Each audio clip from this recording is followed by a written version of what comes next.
15절에서 누가복음 15장 11절에서 24절까지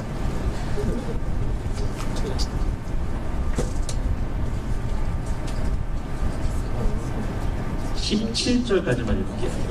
17절까지만 한 절씩 읽어보도록 하겠습니다. 또 이르시되 어떠한 사람에게 두 아들이 있는데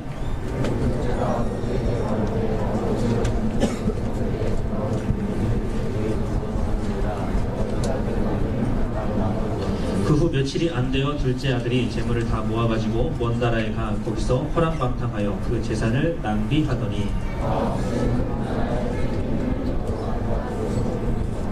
가서 그 나라 백성 중에 한 사람에게 붙여 사니 그가 그를 들러 보내어 돼지를 치게 하였는데 다 같이 읽겠습니다. 이에 스스로 돌이켜 이르되 내 아버지에게는 양식이 풍족한 품꾼이 얼마나 많은가 나는 여기서 주려 죽는구나. 아멘. 함께 누가복음 15장 11절에서 24절까지의 말씀을 가지고 기다리시는 아버지 라는 제목으로 이 시간 함께 말씀 나누고자 합니다. 이렇게 은혜로운 간증이 있었기 때문에 좀 최대한 빨리 맞춰드리도록 하겠습니다. 다 앞에 봐주시고요.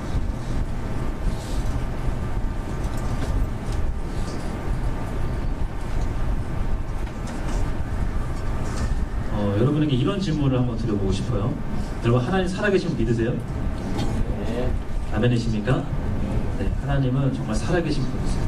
정말 여러분의 삶 속에서 정말 그것을 정말 경험했으면 좋겠습니다. 정말 영국 땅 가운데서도 정말 저는 직접 가지 못해서 정말 잘 모르겠지만 그 느낄 수 있는 게 있어요.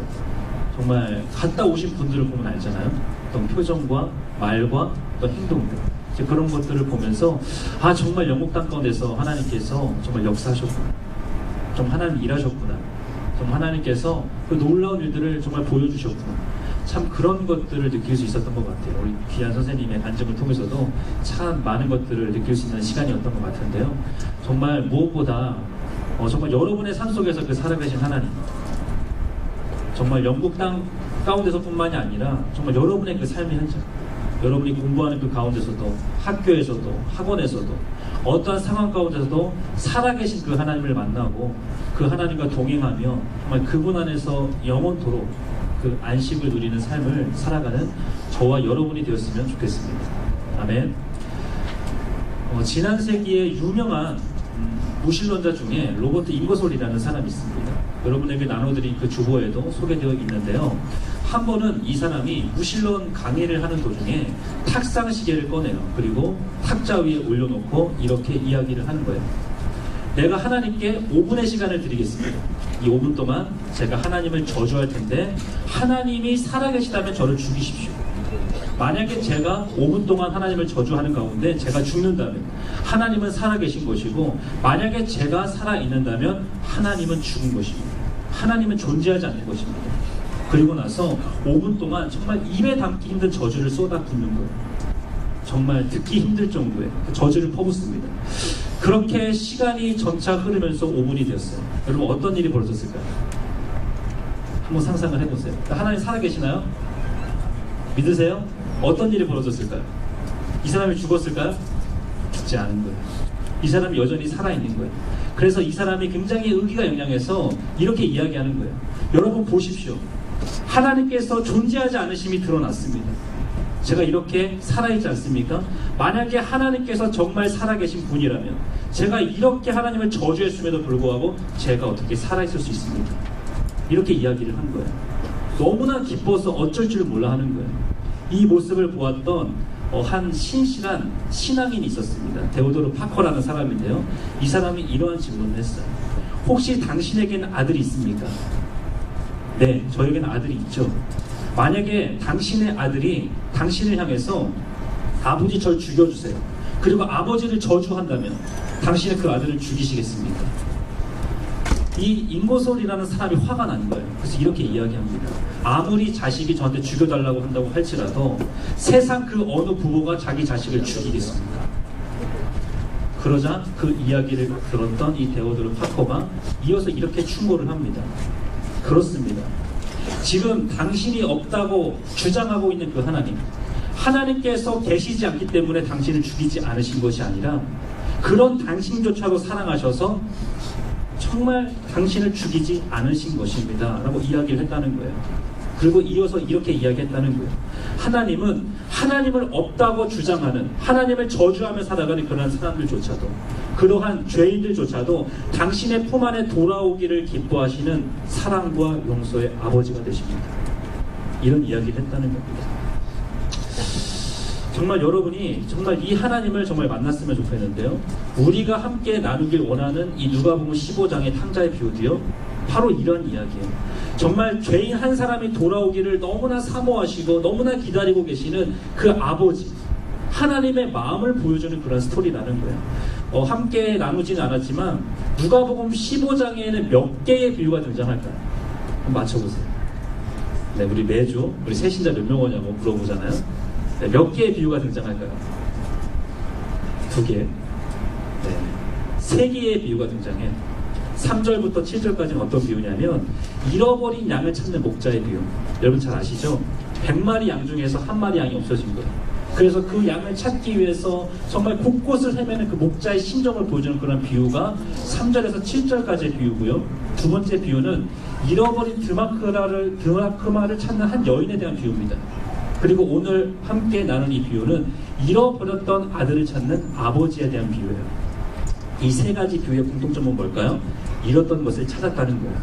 그리고 가장 중요한 것은 그것이 기쁨이 되었다라는 것을 강조하는 것이 이 세 가지 비유에 나타나는 특징이라는 겁니다. 특히 오늘 함께 나눌 이 비유는 정말 잃었던 아들을 찾으시는 아버지. 그래서 세 가지 비유의 공통점은 이거예요. 정말 죄인 한 사람을 회개하고 돌아오는 것을 기뻐하시는 하나님이 되신다는 것을 우리에게 보여주고 싶은 겁니다. 하나님께서 이것을 얼마나 기뻐하시는지, 죄인 한 사람이 회개하고 하나님께 돌아오는 것, 그래서 잃었던 아들이 다시 그 하나님 앞에 돌아오는 그것을 그 누구보다 그 무엇보다 기뻐하시며 잔치를 벌이시는 그 하나님에 대해서 우리에게 보여주고 싶은 겁니다. 오늘 이 말씀을 통해서 다 나누진 않을 겁니다. 우리 다음 주 이제 세 가족들을 이제 축복하는 그런 예배를 드리는데 이제 반씩 나눠 얘기를 나눌 건데요. 오늘은 탕자에 대한 이야기를 다룰 거고요. 다음 주에는 그 돌아온 탕자를 맞아주시는 아버지는 어떤 분이신가, 이 아버지가 우리에게 어떠한 하나님이 되어주시는가에 대한 부분을 나눌 겁니다. 그래서 오늘 예배 드리고 다음 주에 안 나오시면 안 됩니다. 네, 집 나가고 아버지를 만나러 돌아오지 않으시면 안 돼요. 네, 아버지를 만나기 원하는 친구들은 다음 주에 꼭 오셔야 됩니다. 그래서 오늘은 도대체 탕자가 누구인가, 예수님께서는 어떠한 사람을 잃어버린 아들로 보고 계시는가에 대한 부분을 나누길 원하고요. 그리고 어떻게 우리가 아버지께 돌아갈 수 있는가, 이 부분까지 이야기를 나누고 다음 주에 그러면 돌아온 아들을 맞아주시는 아버지는 어떠한 분이 되어주시는가에 대해서 함께 은혜를 나누고자 합니다. 첫 번째, 이 아들은 누굴까요? 이 둘째 아들. 이 둘째 아들이 누군가에 대해서 우리가 먼저 살펴보기를 원하는데요. 본문 말씀을 보면 11절 말씀이 어떻게 시작할까요? 어떠한 사람에게 두 아들이 있었다라고 이야기를 해요. 그런데 이 둘째 아들이 문제예요. 이 둘째 아들이 아버지에게 굉장히 무례한 부탁을 합니다. 어떤 부탁을 했을까요? 아버지한테 무엇을 요구해요? 유산을 요구해요. 재산을 상속해 줄 것을 아버지한테 요구를 하는 장면이 나옵니다. 그런데 여러분 생각해 보세요. 유산은 언제 받는 거예요? 유산, 아버지가 죽을 때 받는 거예요. 그런데 이 아들은 지금 무엇을 요구하고 있어요? 아버지가 살아계시는데 아버지한테 유산을 요구하고 있는 모습을 우리가 보게 된다는 겁니다. 그 12절 말씀에 잘 나타나고 있는데 우리 12절 말씀을 다시 한번 같이 한번 읽어보도록 할게요. 12절 말씀 다 같이 한번 읽어볼까요? 시작. 아버지여, 재산 중에 내게 돌아올 분깃을 내게 주소서. 여기까지 읽겠습니다. 네. 여러분, 이것은 그 당시 상황을 좀 이해하면 이것이 얼마나 큰 죄인지, 얼마나 무례한 행위인지 알 수 있어요. 그 당시 아버지가 살아계심에도 불구하고 아버지한테 재산을 요구하는 것은요, 마치 이런 행위였어요. 아버지 빨리 죽었으면 좋겠어요. 그래서 빨리 아버지 돈 좀 썼으면 좋겠어요. 그래야지 내가 돈을 쓸 거 아닙니까? 아버지가 없었으면 좋겠어요. 마치 이런 표현이에요. 굉장히 무례한 표현입니다. 내가 살아있는 동안에 내 인생 가운데 아버지는 없다. 쉽게 얘기하면 아버지의 죽음을 선포하는 행위입니다. 나는 아버지 없어도 살 수 있어요. 하지만 저한테는 돈이 필요합니다. 이런 요구였던 거예요. 굉장히 무례한 요구였다는 겁니다. 실제로 이 아들은요, 그 아버지의 재산을 상속받아서 그것을 가지고 아버지의 간섭을 받지 않는 먼 나라로 떠납니다. 그것이 오늘 이 탕자의 비유의 시작이에요. 그렇게 시작이 되는데 우리가 여기서 한번 아버지의 입장을 한번 생각해 보자는 거예요. 이 아들을 지켜보는 아버지는 도대체 어떠한 심정이실까요? 아버지한테 아들이 어떻게 반응해요? 난 아버지가 죽었으면 좋겠어요. 난 아버지가 없었으면 좋겠어요. 나한테 필요한 것은 아버지가 아니에요. 아버지의 돈이에요. 이렇게 말하고 그 떠나는 그 아들의 모습을 보면서 이 아버지의 모습은, 아버지의 마음은 어떠했을까요? 그리고 실제 말만 한 것이 아니라 실행에 옮겨요. 그리고 아버지의 재산을 가지고 아버지와의 관계를 끊어버린 채 먼 나라로 떠나갑니다. 이것이 오늘 탕자의 이야기라는 거예요. 여러분, 그 떠나간 아들을 바라보신 아버지의 마음은 어땠을까요? 여러분, 이 아들이 먼 나라에 가서 아무리 성공하면 뭐합니까? 아무리 좋은 대학에 들어가고 아무리 돈을 많이 벌고 아무리 대박이 나면 뭐해요? 아버지를 모르는데요. 아버지를 부정하는데요. 아버지가 없다고 하는데요. 그것은 바로 아버지의 마음에 비수를 꽂는 행위라는 겁니다. 왜 이 비유를 예수님께서 말씀하시느냐? 이것이 하나님의 마음을 가장 아프게 하는 죄라는 것을 너희가 알았으면 좋겠다. 재산을 낭비하는 게 큰 죄가 아니에요. 아버지를 떠나는 거. 나는 아버지와 상관없어요. 내 인생에 아버지는 없어요. 내 인생에 하나님은 존재하지 않아요. 이렇게 선언하고 하나님과 상관없는, 하나님의 집에 거하지 아니하고 세상에 속해서 먼 나라의 삶을 살아가는 그것이 정말 하나님의 마음에 비수를 꽂는 것이라는 것을 우리에게 말씀해주고 싶은 겁니다. 그런데 오늘 이 시대에 이런 탕자들이 얼마나 많습니까? 정말 먼 나라에서 정말 하나님과 상관없이 그 먼 나라에 생활을 하고 있는 사람들이 얼마나 많은지 몰라요. 마치 인고설처럼 하나님은 없어. 나는 하나님이 없어도 얼마든지 잘 살 수 있어. 나는 돈만 있으면 돼. 나는 명예만 있으면 돼. 나는 권력만 있으면 돼. 나는 좋은 대학만 나오면 돼. 이렇게 하나님을 떠나서 하나님의 간섭을 받지 않는 그 먼 나라, 그곳에서 살아가는 것을 꿈꾸며 살아가는 이 시대의 탕자들이 얼마나 많냐는 겁니다. 내 인생을 돌봐주시는 분은 하나님이 아니다 라고 선언하는 것이 얼마나 하나님 앞에서 큰 죄인지 너희가 알았으면 좋겠다는 거예요. 이것을 우리에게 보여주고 계신다는 겁니다. 내 인생에 하나님 없다고 외치면서 하나님 집 안에 거하려고 하는 것이 아니라 세상의 그 먼 나라, 하나님을 인정하지 아니하고 하나님을 부인하는 그 나라에서 살아가는 것이 얼마나 하나님의 마음에 비수를 꽂는 행위인지 너희가 정말 알았으면 좋겠다. 이것을 오늘 이 비유를 통해서 말씀하고 계신 겁니다. 근데 여기서 한 가지 질문이 생겨요. 여러분, 탕자에게 아버지는 어떤 분이셨을까요? 왜 탕자가 아버지를 떠났을까요? 아버지가 나쁜 아버지였을까요? 오늘 나쁜 아버지들 많잖아요. 이제 술 먹고 이제 자식들 때리고 집에 있는 거 다 때려 부시고 이런 아버지였기 때문에 정말 전 아버지 보기 싫어요. 아버지가 무서워요. 아버지가 두려워요. 그래서 아버지를 떠났을까요? 아니에요. 오늘 말씀에서 발견한 아버지는 사랑의 아버지. 우리가 다음 주에 구체적으로 나눠보겠지만 모든 것을 베푸는 아버지예요. 모든 사랑을 아낌없이 탕진하는 아버지예요. 그럼에도 불구하고 이 탕자가 아버지를 떠나려고 했던 이유가 무엇이었을까요? 이것을 우리가 확인할 필요가 있다는 거예요. 이유가 있다는 겁니다. 12절 말씀, 우리가 읽었던 말씀인데 우리 다시 한번 읽어보도록 할게요. 12절 말씀 시작. 아버지여, 재산 중에서 내게 돌아올 분깃을 내게 주소서 하는지라. 아버지가 그 살림을 각각 나눠 주었더니 내게 돌아올 분깃을 내게 주소서. 내게 돌아올 분깃을 내게 주소서. 이 탕자의 관심은 뭐였을까요? 아버지가 아니에요. 관심이 뭐예요? 아버지의 재산이에요. 그리고 모든 중심이 어디에 맞춰져 있어요? 자기에게 맞춰져 있어요. 내게 돌아올 분깃을 누구에게 달라고 말해요? 내게 주소서. 자기 중심적인 삶을 살아가는 인생의 모습을, 그래서 하나님을 떠나서 자기 멋대로 살고 싶어하는 인생의 모습을 오늘 이 탕자가 우리에게 구체적으로 보여주고 있다는 겁니다. 그리고 이제 그 아버지의 그 분깃, 아버지의 재산을 상속받아서 이 탕자가 먼 나라로 이제 떠났다는 것은 우리에게 무엇을 보여줄까요? 가까운 곳에 거할 수도 있는데 아버지의 간섭을 받지 않는 먼 나라로 갔다는 것은 무엇을 얘기하는 거예요? 이제 아버지 간섭받기 싫다는 거예요. 내 멋대로 살고 싶다는 거예요. 마치 이런 거예요.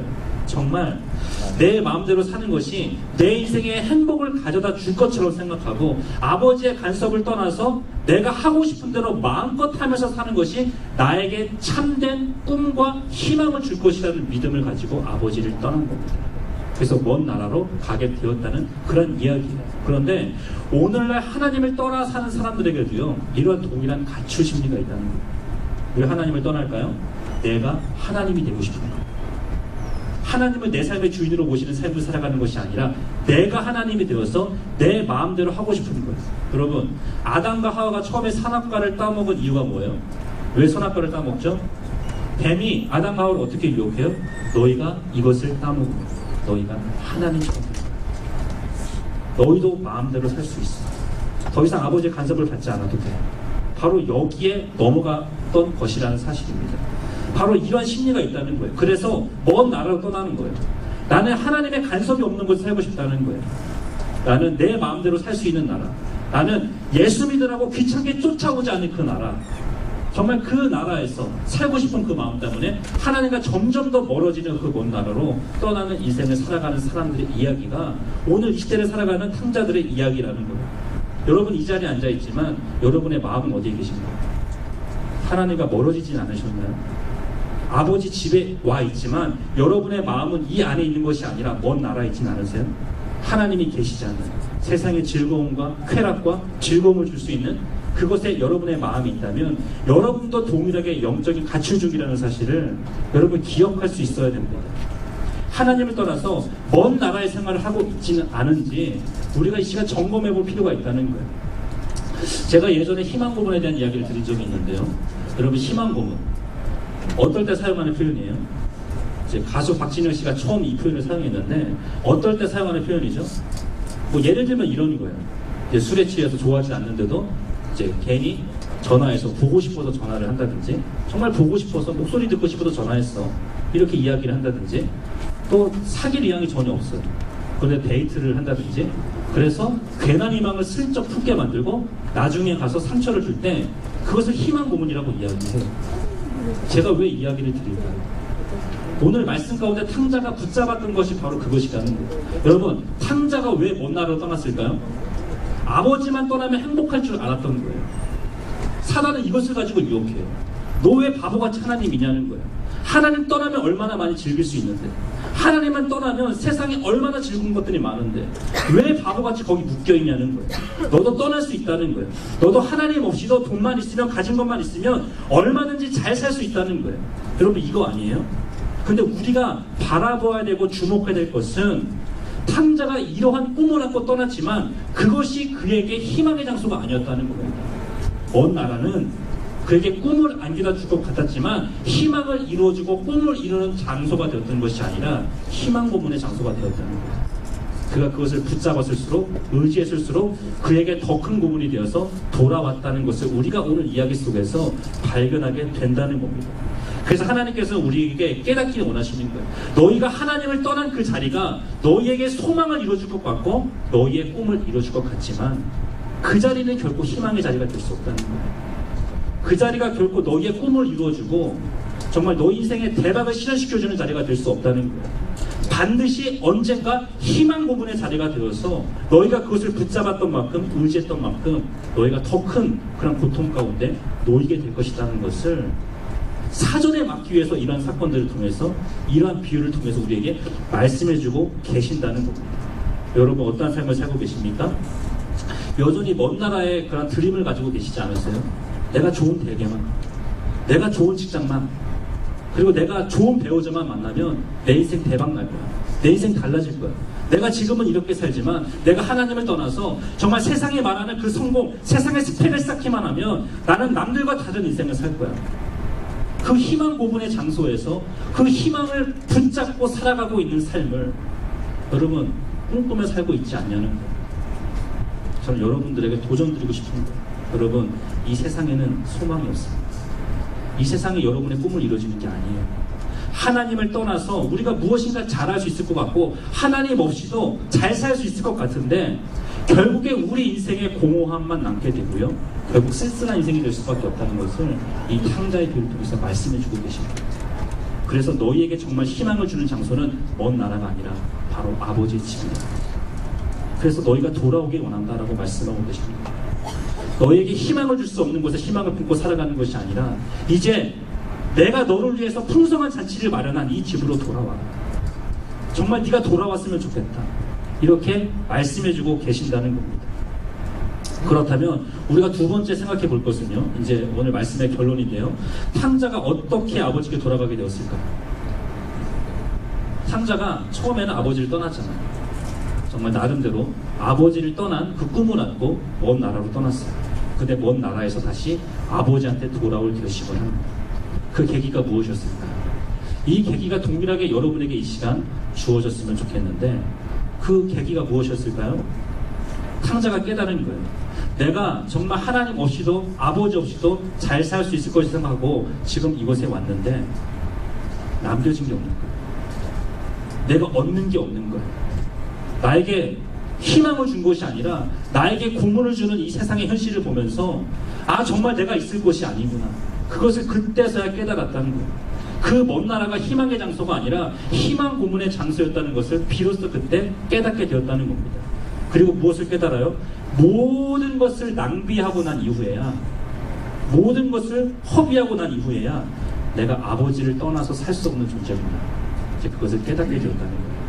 17절 말씀 우리 한번 읽어보도록 하겠습니다. 17절 말씀 띄워주세요. 다 같이 한번 읽어보겠습니다. 시작. 이에 스스로 돌이켜 이르되 풍족한 품꾼이 얼마나 많으니까 나는 여기서 줄여 죽는구나. 여러분 보세요. 탕자가 먼 나라로 갔을 때는 무엇을 안고 떠났어요? 꿈을 안고 떠났어요. 내가 정말 풍요로운 삶을 살 거다. 그리고 사랑을 찾아 떠났을 것이고 그리고 대박을 꿈꾸면서 떠났을 거예요. 그런데 풍요를 가지고 풍요함을 꿈꾸면서 떠났는데 어떻게 돼요? 흉년을 만나고요. 인생의 궁핍함을 경험하게 됩니다. 그리고 사랑을 찾아서 떠났는데 그가 진정한 사랑을 찾은 것이 아니라 그것을 어떤 상황을 만나게 돼요? 돼지 쥐염 열매도 얻을 수 없는 그것조차 주는 사람이 없는 고독한 현장을 만나게 돼요. 그리고 어떠한 현실을 만나게 되었을까요? 그가 무엇을 찾아 떠났어요? 자유를 찾아 떠났어요. 그는 어떻게 되었을까요? 그에게 돌아왔던 것은 참된 자유가 아니라 돼지를 치는 노예로 전락합니다. 그것조차도 할 수 없는 상황 가운데 놓이게 됩니다. 굉장히 비참한 그런 삶의 그런 현장들을 경험할 수밖에 없었다는 거예요. 그때서야 탕자가 누구를 생각했을까요? 그때서야 아버지를 생각한 거예요. 이 부분에 대해서 제가 예전에도 한번 말씀드린 적이 있는 것 같아요. 어거스틴이라는 신학자가 이런 말을 합니다. 탕자가 조금 배고팠을 때는 돼지 쥐어물매를 찾았다. 하지만 그것조차 먹을 수 없는 진짜 배고픈 상황이 되었을 때는 아버지를 찾게 되었다. 굉장히 의미심장한 얘기예요. 무엇을 얘기해 주는 걸까요? 우리가 붙잡을 것이 조금이라도 있으면 하나님 찾지 않는다는 거예요. 돼지 쥐염 열매 같은 그것만큼이라도 붙잡을 것이 있으면 하나님 찾지 않는 것이 인간이라는 거예요. 언제 하나님을 찾아요? 그것조차 붙잡을 수 없는 상황이 되었을 때야 하나님을 생각하고 아버지께 돌아갈 생각을 하는 것이 인간이라는 것을 보여주는 거예요. 그런 의미에서 이 탕자가 만난 흉년은 축복이에요. 이 탕자가 경험한 궁핍함은 하나님께 나아가는 통로가 되었다는 거예요. 그래서 C.S. 루이스는 이런 말을 했습니다. 고난은 귀먹은 세상을 깨우는 그분의 메가폰이다. 그분께 돌아가라고 강력하게 외치는 그분의 메가폰이다 라고 이야기를 했어요. 왜 그랬을까요? 그런 현실을 만나지 않으면 하나님을 생각하지 않는다는 거예요. 내가 뭔가 돈을 가지고 뭔가 재밌게 누리고 있으면 그게 단 줄 알아요. 그게 돼지 쥐어내면 같은 희망인지도 모르고 그게 전부인 것처럼 붙잡고 살아간다는 이야기예요. 또 데이트를 하다 보면 굉장히 즐겁잖아요. 문제는 뭐냐면 그 가운데 하나님을 생각하지 않는다는 거예요. 그게 전부라고 착각하며 살아간다는 거예요. 우리가 언제 하나님을 찾게 되느냐, 그 모든 것이 부질없다는 것을 깨닫게 될 때, 정말 내가 아버지의 집에 있을 때, 정말 하나님 안에 있을 때 내가 진정한 자유를 누리고 있었고 정말 참된 안식과 참된 평안을 누리고 있었던 사람이었고, 그것을 깨닫게 될 때 우리가 아버지께 돌아가게 된다는 이야기입니다. 탕자는요 바로 그것을 깨달은 거예요. 내가 있어야 할 곳이 어딘가, 내가 돌아가야 될 곳이 어딘가, 내가 있어야 될 곳은 먼 나라가, 내가 정말 행복한 인생이었구나, 그것을 깨닫고 아버지께 돌아가게 되었다라는 이야기입니다. 여러분, 어떤 삶을 살고 계세요? 여전히 탕자가 붙잡았던 그 돼지 지어념에 같은 희망을 붙들고 이것이 내 인생을 역전시켜 줄 것이라는 그런 꿈을 가지고 인생 역전의 드라마를 꿈꾸고 계시지 않으세요? 내가 지금은 힘들지만 내가 좋은 대학만 가면, 내가 멋진 이성 친구만 만나면 나도 행복할 수 있을 거야, 내 인생도 달라질 수 있을 거야, 이런 인생 역전의 드라마를 꿈꾸고 계시지 않습니까? 저는 여러분이 정말 깨달았으면 좋겠어요. 그게 내 인생을 행복하게 해주는 것이 아니라 정말 우리가 하나님 안에 있을 때, 우리가 그분 안에 거할 때 우리가 참된 그러한 안식을 누리고 행복을 얻을 수 있다는 것. 오늘 이 비유가 말해주고 있는 메시지는 또 이거예요. 탕자가 언제 아버지께 돌아가요? 인생을 다 허비하고 난 이후에, 모든 재산을 탕진하고 난 이후에 아버지께 돌아가요. 이런 메시지를 주시는 거예요. 너희가 인생을 다 낭비한 후에야 나에게 돌아오겠는가? 너희가 지금 있는 그 자리가 희망 고문의 장소임을 뒤늦게 깨닫고 나서야 내게 돌아오겠느냐? 그러기 이전에 돌아오기를 원하시는 겁니다. 인생을 다 탕진하고 나서, 인생의 쓴맛을 보고 나서, 인생의 바닥을 찍고 나서야 아버지께 돌아오는 것이 아니라 정말 나의 마음을 너희가 깨닫고 지금 돌이켜 내게 돌아오길 원한다. 지금 이 시간 정말 주님께서 간곡하게 여러분에게 말씀하고 계신 줄 믿습니다. 이제 마지막으로 이제 말씀을 마칠 텐데요. 파스칼이라는 철학자가 이런 말을 했어요. 인간의 마음에는 절대 공간이 있다라고 이야기를 합니다. 그 무엇으로도 채울 수 없는 공간이 있다는 거예요. 오직 누구만 채워줄 수 있냐면 하나님만 채워줄 수 있는 절대 공간이 있다, 이런 이야기를 한 거예요. 탕자가 정말 모든 것을 낭비한 이후에야 이 절대 공간을 깨닫습니다. 아, 정말 아버지를 떠나서는 채워지지 않는 빈 공간이 있구나. 그것을 그때서야 깨달아요. 저는 여러분에게 도전드리고 싶어요. 정말 여러분이 모든 것을 낭비한 이후에 이런 절대 공간을 깨닫는 것이 아니라, 내가 돈도 가져보고 다 누려봤음에도 불구하고 여전히 채워지지 않는 공간이 있구나, 그때 가서 뒤늦게 인생을 다 탕진하고 난 이후에야 깨닫는 것이 아니라 지금 하나님의 말씀이 임하는 이 시간에 여러분이 깨달을 수 있었으면 좋겠어요. 정말 세상으로 그 무엇으로 채울 수 없는 그 절대 공간, 오직 하나님만이 채워줄 수 있는 그 공간이 내게 있구나, 그것을 느끼고 그분께 돌아갈 수 있는 그 은혜가 있기를 원합니다. 이 시간 말씀을 마치면서 이제 은혜로다 우리 함께 찬양했으면 좋겠는데요.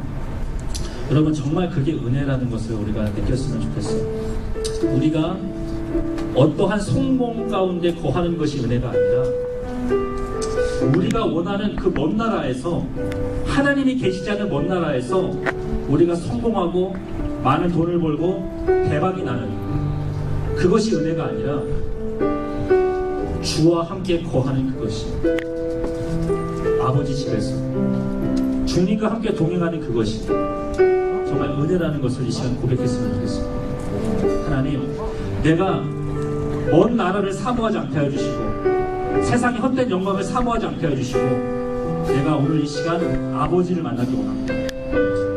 나를 사랑하셔서 십자가에 모든 것을 내어주신 그 예수님을 만날 수 있기를 원합니다. 주 안에 거할 수 있기를 원합니다. 이 시간 찬양으로 그렇게 고백하도록 하겠습니다.